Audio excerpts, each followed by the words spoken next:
Bonjour, pour cette troisième édition de 5 minutes pour croire, nous avons le premier chapitre de la lettre de Saint Jacques au verset 22 qui nous dit « Mais efforcez-vous de mettre la parole en pratique, ne vous contentez pas de l'écouter en vous abusant vous-même par des raisonnements fallacieux. » Alors c'est extrêmement puissant, c'est toujours dans la continuité du raisonnement sur la conversion, sur ce besoin que nous avons de mettre la parole en pratique pour que le Christ puisse changer nos cœurs. On entend très souvent ce raisonnement venant des milieux athées qui nous dit que c'est l'homme qui définit sa propre morale, que la morale est une convention humaine et que c'est bien nous qui choisissons ce qu'on veut faire. Une variante de ça, c'est de dire « mais on peut être bon sans croire en Dieu ». Mais tout ça, c'est justement des raisonnements fallacieux. C'est le même genre de raisonnement qui conduisent des gens à dire qu'un homme et une femme, c'est pareil, qu'il n'y a aucune différence, qui conduisent à dire que le bien et le mal, c'est pareil, ou que c'est relatif, ou que c'est un choix personnel, que le haut et le bas, c'est pareil, que la gauche et la droite, c'est pareil. Tout ça, en fait, c'est manifestement faux.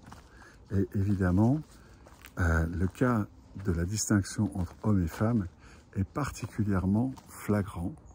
C'est une attaque contre la famille, c'est une attaque contre cette altérité très profonde entre hommes et femmes qui rend les choses compliquées, qui fait qu'il est difficile pour un homme de comprendre une femme et inversement, ce n'est pas un mystère.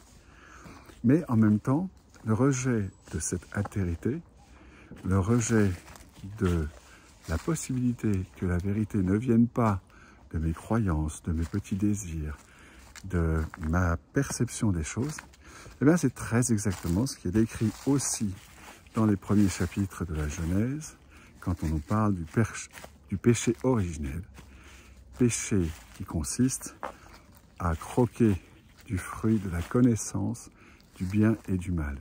C'est-à-dire que le péché originel, c'est justement de penser que c'est moi qui ai ce choix de dire ce qui est bien et ce qui est mal. Ce n'est pas ce que Dieu m'explique, c'est ma décision, c'est moi qui vais pouvoir déterminer ce qui est bon pour moi, ce qui est bon pour les autres, etc. Et ce genre de raisonnement, ça conduit à toutes les formes d'autoritarisme, toutes les formes de totalitarisme, parce que si je sais ce qui est bon pour toi, ce qui est bon pour la société, eh bien, je peux m'amuser par de faux raisonnements à en déduire, par exemple, que j'ai le droit de t'imposer ma volonté. Et au lieu de se mettre en alignement avec la volonté de Dieu. Et ça conduit, on a vu, à forcer les gens à prendre des injections expérimentales, à forcer les gens à rejeter la religion, à leur demander de rejeter des croyances fondamentales que personne n'avait remises en cause depuis des siècles et des siècles, comme la différence entre hommes et femmes. Donc tout ça, ça procède de ces mêmes raisonnements qui nous permettent de nous abuser nous-mêmes. Donc pour cette nouvelle année, je pense qu'on peut essayer, chacun à notre petit niveau, de décider qu'on va passer d'un raisonnement spécieux qui permet de faire rentrer Paris en bouteille.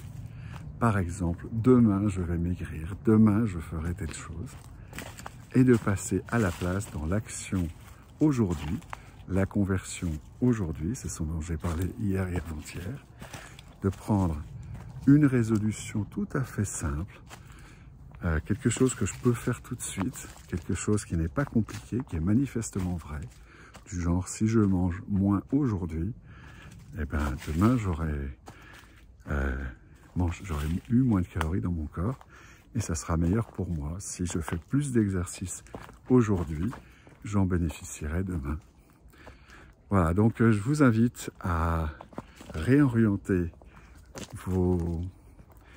toutes vos résolutions de bonne année vers quelque chose de très concret, quelque chose de très immédiat, quelque chose de très simple.